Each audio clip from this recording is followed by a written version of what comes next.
এই ভিডিঅ'টোত আমি ক্লাছ 10ৰ সাধাৰণ বিজ্ঞানৰ মোষ্ট 30টা ইম্পৰ্টেণ্ট কুৱেশ্যন চাম। এই আটাইবোৰ কুৱেশ্যন এবাৰ হ'বলগীয়া মেট্ৰিক পৰীক্ষাৰ বাবে বহুত দৰকাৰী হয়। চ' তোমালোকে আটাইবোৰ কুৱেশ্যন চাবা। কুৱেশ্যনখনত উত্তৰবোৰো দিয়া আছে। চ' তোমালোকে যদি কোনোবা এনচাৰবোৰ নাজানে তেন্তে এনচাৰ দিয়া আছে, চিন্তা কৰিবলগীয়া নাই।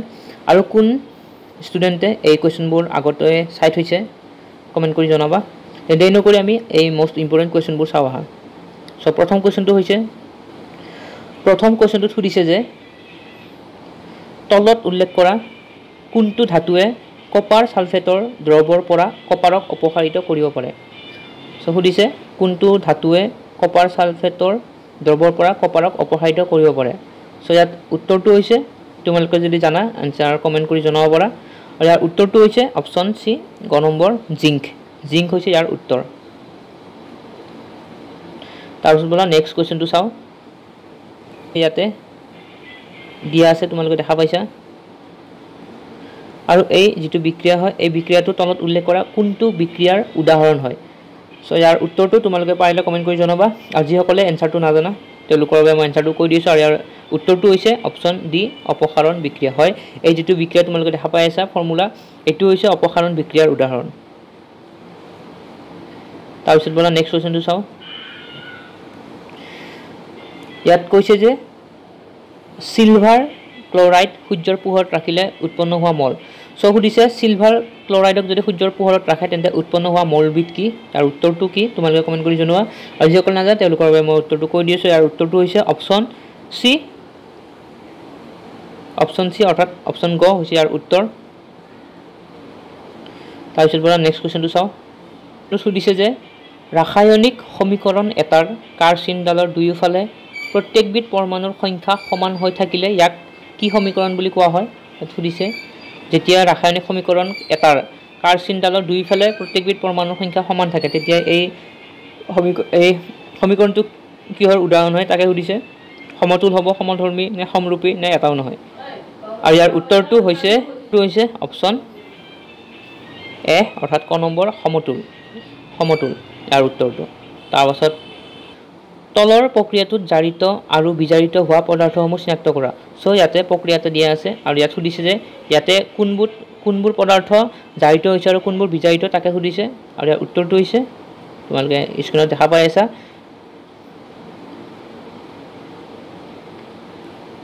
উত্তৰটো তোমালোকে বহীত লিখি ৰাখিব পাৰা। আৰু যিসকলে অলৰেডি জানা তেওঁলোকে কমেণ্ট কৰি জনালে হ'ল। তাৰপিছত ব'লা নেক্সট কুৱেশ্যনটোত চাওঁ।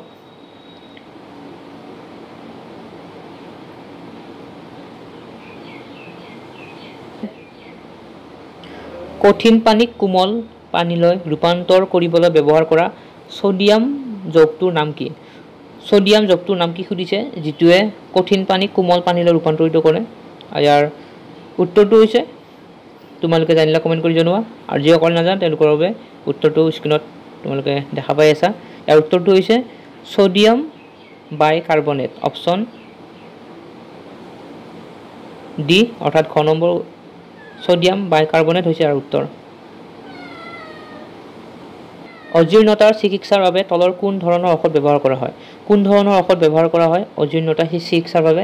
আৰু ইয়াৰ উত্তৰটো হৈছে, তোমালোকে নিশ্চয় জানা এইটো, ইয়াৰ উত্তৰটো হৈছে অপশ্যন চি, অম্লনাশক।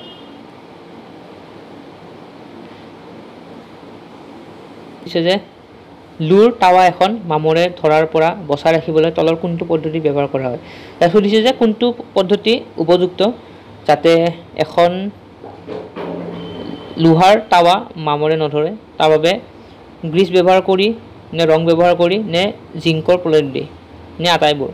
ইয়াৰ উত্তৰটো হৈছে অপশ্যন ডি, ওপৰৰ আটাইবোৰ। তাৰ পাছৰ কুৱেশ্যনটো সুধিছে আইৰণৰ প্ৰধান আকৰটোৰ নাম কি। আইৰণৰ প্ৰধান আকৰটোৰ নাম কি সুধিছে। আৰু ইয়াৰ উত্তৰটো হৈছে আইৰণৰ প্ৰধান আকৰটো হৈছে অপশ্যন 4, অপশ্যন ডি, হেমেটাইট। হেমেটাইট হৈছে আইৰণৰ প্ৰধান আকৰ। তাৰপাছত নেক্সট কুৱেশ্যনটো হ'ল, তাৰপাছত সুধিছে খাদ্যবস্তু ভৰাই ৰখাৰ পাত্ৰবোৰত টিনৰ প্ৰলেপ দিয়া হয়, জিংকৰ নহয়। কাৰণটো কিয় খাদ্যবস্তু ভৰাই ৰখা পাত্ৰবোৰত জিংকৰ সলনি টিনৰ প্ৰলেপ দিয়া হয় সুধিছে। আৰু ইয়াৰ উত্তৰটো কোনটো হ'ব তোমালোকে চোৱা 3তকৈ জিংক দামী জিংকৰ গলনাংক তাপ 3তকৈ বেছি জিংক 3তকৈ বেছি সক্ৰিয় নে জিংক 3তকৈ কম সক্ৰিয় কাৰণটো কি সুধিছে আৰু ইয়াৰ উত্তৰটো হৈছে নিশ্চয় সকলোৱে জানা ইয়াৰ উত্তৰটো হৈছে জিংক 3তকৈ বেছি সক্ৰিয় জিংক 3তকৈ বেছি সক্ৰিয় তাৰ পাছত নেক্সট কোৱেশ্চনটো সুধিছে তাৰপিছত সুধিছে যে ধাতুৰ নমনীয়তা কাক বোলে ধাতুৰ নমনীয়তা কাক বোলে সুধিছে ইয়াত লিখি দিয়া আছে ধাতুবোৰক টানি মিহি তাৰলৈ পৰিৱৰ্তন কৰিব পাৰি আৰু ধাতুৰ ইয়াকে নমনীয়তা বুলি কোৱা হয় এই গুণটোক তাৰ পাছত সুধিছে তলৰ কোনটো লৌহ সংকৰ ধাতু তাৰ উল্লেখ কৰা কোনটো এটা লৌহ সংকৰ ধাতু হয় পিতল ব্ৰঞ্জ নিষ্কলং তীখা নে মেগনেলিয়াম ইয়াৰ উত্তৰটো হৈছে অপচন সি তাৰপিছত পৰা নেক্সট কোৱেশ্চনটো চাওঁ তাৰপিছত সুধিছে সোডিয়াম ধাতু ক'ত ডুবাই ৰখা হয় এইটো বহুত ইজি কোৱেশ্চন কমন কোৱেশ্চন হয় তোমালোকে নিশ্চয় জানা ইয়াৰ উত্তৰটো হৈছে কেৰাচিনত সোডিয়াম ধাতু ডুবাই ৰখা হয় বহুত ইজি হয় এইটো তাৰপিছত পৰা নেক্সট কোৱেশ্চনটো চাওঁ ৰন্ধনৰ সময়ত ব্যৱহাৰ কৰা বৰ্তনৰ তলফালে কলা পৰে কাৰণটো কি হয় যেতিয়া আমি কিবা ৰান্ধো বা বনাওঁ সেই বাচনৰ তলত কলা পৰি যায় কাৰণটো কি সুধিছে ইয়াৰ উত্তৰটো কি সুধিছে আৰু ইয়াৰ উত্তৰটো হৈছে ইন্ধন সম্পূৰ্ণৰূপে দহন নহয় তাৰপিছত পৰা নেক্সট কোৱেশ্চনটো চাওঁ সো কোৱেশ্চনটো এনসাৰটো তোমালোকে অলৰেডি জানিলাই সো ইয়াতে দিয়া আছে সুধিছে যে কোনটো ইয়াত দিয়া আছে কেইটামান সমীকৰণ সুধিছে আৰু ইয়াৰ ভিতৰত কোনটো সমগণীয় শ্ৰেণীৰ হয় একে শ্ৰেণীৰ হয় সমগণীয় আৰু ইয়াৰ উত্তৰটো অলৰেডি দিয়া আছে তোমালোকে নিশ্চয় দেখাই পালা সো এইটো হ'ল ইয়াৰ উত্তৰ তাৰপিছত তো কল্পৰ উদাহৰণ নহয় ইয়াতে দিয়া আছে বহুত চাৰিটা অপচন ইয়াত সুধিছে যে তলৰ কোনটো ধাতু কল্পৰ উদাহৰণ নহয় বুলি সুধিছে ধাতু কল্পৰ উদাহৰণ নহয় আৰু উত্তৰটো হৈছে অপচন ডি তাৰপিছত পৰা নেক্সটটো চাওঁ সুধিছে যে গেলিয়ামৰ উপৰিও আন কোনকেইটা মৌলৰ বাবে মৌলকেইটা আৱিষ্কাৰ হোৱাৰ পূৰ্বে মেণ্ডেলিফে তেওঁৰ তালিকাত ৰাখি থৈছিল সুধিছে গেলিয়ামৰ উপৰিও আন কোনকেইটা মৌলকেইটা আৱিষ্কাৰ হোৱাৰ পূৰ্বে ৰাখি থৈ গৈছিল মেণ্ডেলিফে আৰু ইয়াৰ উত্তৰটো হৈছে অপচন ইয়াতে অপচন দিয়া নাই যে এইকেইটা হ'ল উত্তৰ স্কেণ্ডিয়াম আৰু জাৰ্মেনিয়াম ইয়াৰ হৈছে এইটো উত্তৰ গেলিয়ামৰ উপৰিও এই দুটা মৌল হয় যিকেইটাক মৌল আৱিষ্কাৰ হোৱাৰ আগতেই মেণ্ডেলিফে দি থৈ গৈছিল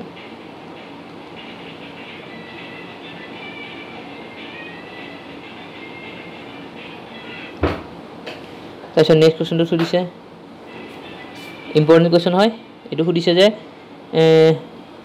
বেছিভাগ কোষীয় প্ৰক্ৰিয়াত কোষীয় মুদ্ৰা হৈছে কোষীয় মুদ্ৰা বুলি কোনটো কোৱা হয় আৰু ইয়াৰ উত্তৰটো হৈছে এটিপি ইম্পৰ্টেণ্ট কুৱেশ্যন এইটো মনত ৰাখিবা এটিপি হৈছে কোষীয় মুদ্ৰা তাৰপিছত সুধিছে মানুহৰ লালটিত থকা এবিধ উৎসেকৰ নাম সো মানুহৰ লালটিত থকা এবিধ উৎসেকৰ নাম সুধিছে আৰু ইয়াৰ উত্তৰটো হৈছে এমাইলেজ তাৰপিছত সুধিছে নেক্সট পাকস্থলীত কি এচিড থাকে সকলোৱে জানা হাইড্ৰক্লৰিক এচিড তাৰপিছত নেক্সট দুটা কুৱেশ্যন দি আছে তোমালোকে এনসাৰটো মই দিয়া নাই তোমালোকে কমেণ্ট কৰি জনাবা আৰু যিসকলে এনসাৰটো নাজানা কমেণ্ট কৰিলে হ'ল মই এনসাৰটো নেক্সট ভিডিঅ'ত দি দিম ইয়াতে সুধিছে জিনীয় পদচ্যুত কি আৰু বিভিন্নতা কি এইটো তোমালোকৰ বাবে থলোঁ তাৰপাছত এইটো চাবা পুৰুষৰ ক্ষেত্ৰত লিংগ নিৰ্ণায়ক ক্ৰমজমৰ ছুটি ক্ৰমজম ডালক কি বুলি কোৱা হয় ৱাই তাৰপাছত নেক্সট কুৱেশ্যনটো চাওঁ নেক্সট কুৱেশ্যনত সুধিছে যে লক্ষ্য বস্তুৰ সমান আকাৰৰ শত প্ৰতিবিম্ব পাবলৈ হ'লে লক্ষ্য বস্তুটো উত্তৰ লেন্সৰ সন্মুখত কোন স্থানত ৰাখিব লাগিব মই জুম কৰি দিছোঁ অলপ লক্ষ্য বস্তুৰ সমান আকাৰৰ শত প্ৰতিবিম্ব পাবলৈ হ'লে লক্ষ্য বস্তুটো উত্তৰ লেন্সৰ সন্মুখত কোনটো স্থানত ৰাখিব লাগিব আৰু ইয়াৰ উত্তৰটো হৈছে ফ'কাছ দৈৰ্ঘ্যৰ দুগুণ দূৰত্বত মনত ৰাখিবা এইটো কুৱেশ্যন দৰকাৰী হয় মনত ৰাখি থবা বহিত লিখি ল'বা দৰকাৰী কুৱেশ্যন হয় কাৰোবাক যদি পিডিএফখন লাগে তেন্তে কমেন্ট কৰি জনালে হ'ল লেন্স এখনৰ ফোকাস দৈৰ্ঘ্য 1 মিটাৰ তেন্তে ক্ষমতা কিমান হ'ব সুধিছে ক্ষমতা হ'ব 1D